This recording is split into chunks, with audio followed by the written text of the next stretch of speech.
लो classes में आप सभी का फिर से स्वागत है। मैं रोहित। तो अपन ने जो पिछली क्लास में देखा था सेक्शन 65 के बारे में, तो आज अपन बात करेंगे सेक्शन 66 के बारे में। तो एक बार सेक्शन 65 का रिव्यू देख लेते हैं कि 65 में क्या मेंशन है। तो सेक्शन 65 में ये बताता है, सेक्शन 65 सीआरपीसी का ये बताता है कि पूर्व उल्लिखित प्रकार से समन की तामील न करा सके तो फिर क्या उनसी प्रक्रिया फॉलो की जाएगी कोर्ट के द्वारा। यानी सेक्शन 62, सेक्शन 63 और सेक्शन 64 के तहत कोई भी पुलिस ऑफिसर या कोई भी जो सामान्य व्यक्ति है या फिर लोक सेवक है, तो वो क्या है कि समन की तामील नहीं करवा पा रहा है। कौन से सेक्शंस के तहत? 62, 63, 64 के तहत। तो अब 65 में क्या बताया गया है कि इन तीनों के तहत तो वो समन की तामील नहीं करवा पाया, प्रॉपर रूप से समन की तामील नहीं हुई है। तो अब कौन सा कोर्ट के द्वारा कौन सा प्रोसीजर फॉलो किया जाएगा जिससे कोर्ट जिस व्यक्ति पर समन निर्दिष्ट हुआ है, जिससे क्या हो कि प्रॉपर रूप में समन की तामील हो जाए। तो उसमें एक तरीके से ये प्रोसीजर फॉलो किया जाएगा कि जब ऐसा नहीं होता है तो कोर्ट ये बताता है कि जो सेक्शन 65 उसे चस्पा या चस्पांगी तामील भी कहते हैं। तो इसमें कोर्ट ये बताता है कि आप अगर उस व्यक्ति पर सेक्शन 62, 63, 2, 3 और 4 यानी 62, 63, 64 के तहत आप तामील नहीं करवा पा रहे हैं, तो ऐसी स्थिति में आप सेक्शन 65 के तहत, अर्थात आपको सेक्शन 65 सीआरपीसी का ये बताता है कि आप उस पर्टिकुलर जो व्यक्ति है उसके पर्टिकुलर घर पे जाकर क्या करें, जो उसका घर का सादृश्य भाग है, जो सभी को सादृश्य का अर्थ होता है कि जो भी वहाँ पे आने जाने वाले व्यक्ति हैं उनको सभी को क्या करे, दिखे। उस सादृश्य भाग पर आप के पास 2 कॉपीज है समन की, तो उसमें से एक कॉपी क्या करे, उस घर के सादृश्य भाग पे चस्पा कर दीजिए, अर्थात चस्पांगी अर्थात चस्पा कर दीजिए। चस्पा का अर्थ होता है वहां पे चिपका दीजिए, और सादृश्य का अर्थ हो गया कि वहां पे जो भी आने जाने वाले लोग हैं उन सभी को दिखे। तो मेरे को लगता है 65 समझ में आ गया। 65 में यही है कि पर्टिकुलर घर पे जाके जिस व्यक्ति के नाम से निर्दिष्ट हुआ है उस घर पे जाके क्या करे, उस जो सादृश्य भाग है उस घर का, उस सादृश्य भाग पे क्या करे, चस्पा कर दीजिए, अर्थात चिपका दीजिए। ये कौन सा सेक्शन बताता है? सीआरपीसी का सेक्शन 65 ये बताता है कि आप ऐसा कर सकते हैं इस सेक्शन के तहत। यह जिस व्यक्ति के पास समन निर्दिष्ट, जिस व्यक्ति के पास समन की तामील करवाने के लिए निर्दिष्ट हुआ है जिस व्यक्ति पर, उस व्यक्ति का यह राइट होता है कि आप वह व्यक्ति ऐसा कर सकता है। क्या कर सकता है? चस्पा कर सकता है उस घर के ऊपर। लेकिन वो इन तीनों सेक्शंस के जो पिछले वाले 62, 63 और 64 के प्रोसीजर से गुजरा हो, इन तीनों की कोशिश किया हो, तीनों सेक्शंस के तहत तो समन की तामील ऐसे नहीं है डायरेक्ट ही वो चस्पा कर देगा। पहले उसकी जो सेक्शन 2 बताता है, सेक्शन 2 के तहत भाई कौन सी प्रक्रिया फॉलो की जाती है, 3, 4। तो इन तीनों सेक्शंस को गुजरने के बाद 65 क्या बताता है कि अपन ने समझ लिया कि चस्पांगी तामील करेगा, अर्थात उस घर पे चिपकाएगा सादृश्य भाग पे। तो मेरे को लगता है 65 आप सभी को समझ में आ गया। अब अपन देखेंगे 66 सेक्शन क्या बताता है। तो 66 में है एक तरीके से, कुछ इसमें भी ज़्यादा मेन नहीं है। तो 66 में इतना है कि सर्विस ऑन गवर्नमेंट सर्वेंट, अर्थात सरकारी सेवक पर समन की तामील किस प्रकार से करवाई जाएगी। जो गवर्नमेंट एम्प्लॉयज हैं उन पर जो समन निर्दिष्ट हुआ है उन पर समन की तामील किस प्रकार से करवाई जाएगी, यही बात अपन इस सेक्शन के तहत समझेंगे। एग्जाम में क्वेश्चन पूछ सकता है कि गवर्नमेंट एम्प्लॉयज पे समन की तामील कौन से सेक्शन के तहत की जाती है। तो इसमें ये बताना है आपको कि सीआरपीसी के सेक्शन 66 के तहत गवर्नमेंट एम्प्लॉयज पर समन की तामील करवाई जाती है। कौन से सेक्शन के तहत? सीआरपीसी के सेक्शन 66 के तहत समन की तामील करवाई जाती है। तो इसमें यह बताया गया है कि अगर सरकारी सेवक कर्मचारी पर समन की तामील करवानी है तो पहली इसमें 3 शर्त है, 3 फॉरमोस्ट कंडीशन है। इन तीनों कंडीशंस के तहत अपन को गुजरना होगा, तभी सरकारी सेवक पे क्या कराई जा सकती है, प्रॉपर वे में समन की तामील करवाई जा सकती है। फॉरमोस्ट फर्स्ट कंडीशन है कि सरकार की सक्रिय सेवा में होना चाहिए। यानी इन एक्टिव सर्विस वह व्यक्ति क्या होना चाहिए, सरकार की सर्विस सेवा में, मतलब कि एक्टिव सर्विस में होना चाहिए।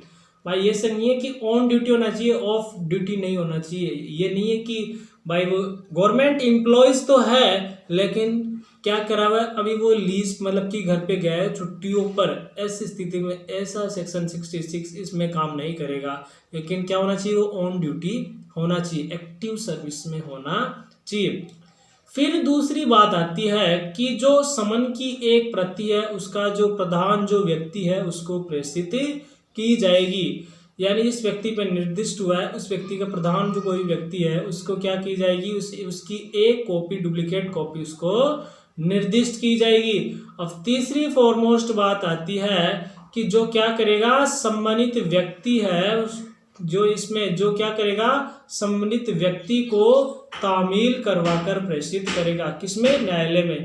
यानी जो प्रधान व्यक्ति को दी गई थी वो क्या करेगा, जो संबंधित व्यक्ति है उसको तामील करवाकर प्रेषित करेगा, किसमें, न्यायालय में प्रेषित करेगा। तो मेरे को लगता है इस तीनों जो फॉर्मोस्ट 3 कंडीशन है आपको अच्छी तरीके से याद हो गई होगी। तो इसको एक बार और देख लेते हैं। फर्स्ट कंडीशन है कि वो क्या हो कि एक्टिव सर्विस में अर्थात ऑन ड्यूटी होना चाहिए।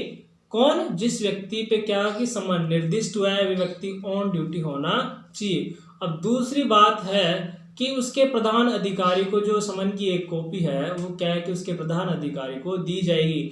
और तीसरी बात आती है कि वो जो प्रधान अधिकारी क्या करेगा, उस सम्मन की प्रॉपर वे में तामील करवा के क्या करेगा, पर्टिकुलर न्यायालय को वापस प्रेषित करेगा, प्रॉपर वे में तामील करवा के। मेरे को लगता है आपको सेक्शन 66 अच्छे से समझ में आ गया होगा।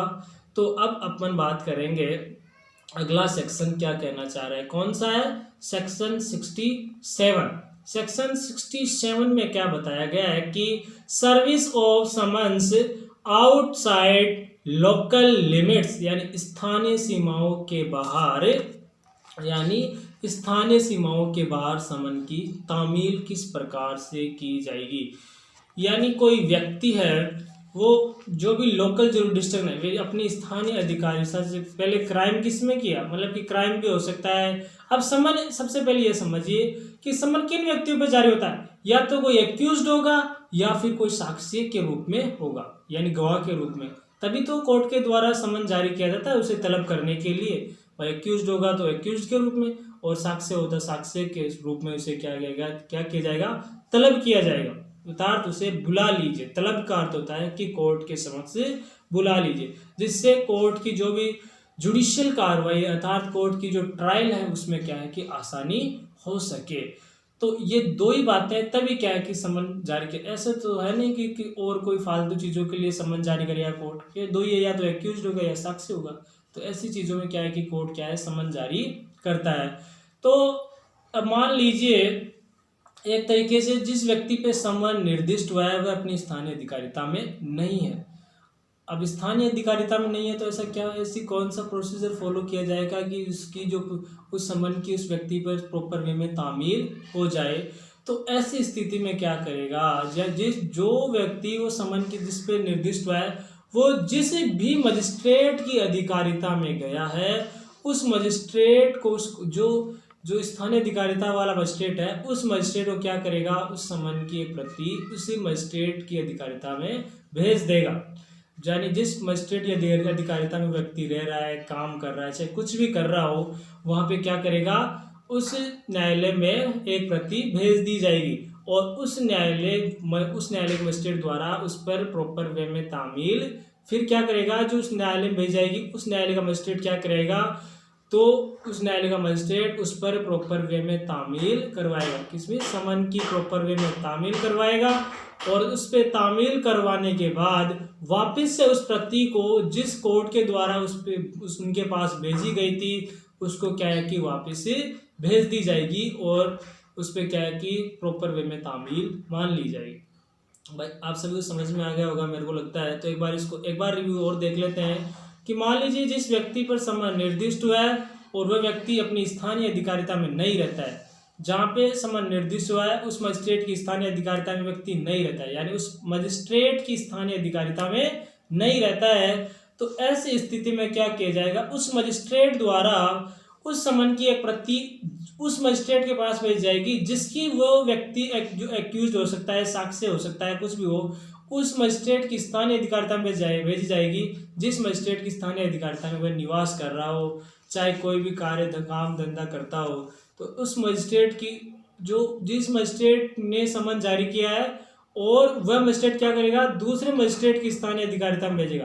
अर्थात वह दूसरे मजिस्ट्रेट की स्थानीय अधिकारिता में चला गया क्या, काम करने के लिए या कुछ भी उद्देश्य हो सकता है, तो उस मजिस्ट्रेट के पास भेजेगा एक प्रति, और वो दूसरा मजिस्ट्रेट है उस व्यक्ति पर क्या करेगा, प्रॉपर वे में तामील करवाएगा और फिर वापस से उस समन को क्या करेगा, जिस मजिस्ट्रेट ने उसके पास भेजा था उसी के पास वापस भेज देगा। और ऐसा करने से जो मजिस्ट्रेट समन जारी किया था वह क्या है कि मान लेता है कि इस व्यक्ति पे क्या हुआ है, प्रॉपर वे में समन की तामील हो गई है।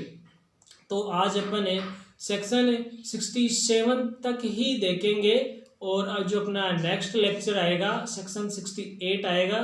तो वीडियो को अधिक से अधिक लाइक एंड सब्सक्राइब करें। फिर भी आपको अगर किसी चीज़ की किसी भी टॉपिक में दिक्कत आती है या कोई से भी शब्द में जो लीगल शब्द है उनमें किसी भी वर्ड्स में कोई दिक्कत आती है, वैसे तो मैं समझाने की हर वर्ड्स को डीपली खोल के समझा रहा हूँ, फिर भी अगर आपको किसी भी टॉपिक्स में किसी भी तरह की कुछ भी प्रॉब्लम फेस होती है तो मेरे को कमेंट्स बॉक्स में बताएं और मैं उसका सॉल्यूशन जल्दी से जल्दी करने की कोशिश करूँगा। तो आप क्वेश्चन ही पूछते नहीं हो तो मैं क्या बताऊँगा, ओनली आपको कमेंट्स बॉक्स में कमेंट्स करके अलग अलग लीगल से क्षेत्र में आपको क्वेश्चंस पूछना चाहिए, जिससे क्या है कि आपका और भी कॉन्फिडेंस बढ़ेगा और आपको भी लीगल जानकारी। अब ये लीगल जानकारी ये जरूरी नहीं है कि लॉ स्टूडेंट्स के लिए ज़रूरी है, सामान्य व्यक्ति के लिए भी लीगल जानकारी होना ज़रूरी है, क्योंकि आज के जो वर्तमान की स्थिति यह है कि जिस व्यक्ति को लीगल जानकारी नहीं है उसके साथ बहुत ज़्यादा फ्रॉड हो रहा है। तो इसके बारे में एक अलग से सेपरेट वीडियो बनाऊंगा फ्रॉड के बारे में। अभी तो इतना ही। Thank you so much video देखने के लिए। चैनल को अधिक से अधिक लाइक एंड सब्सक्राइब करें।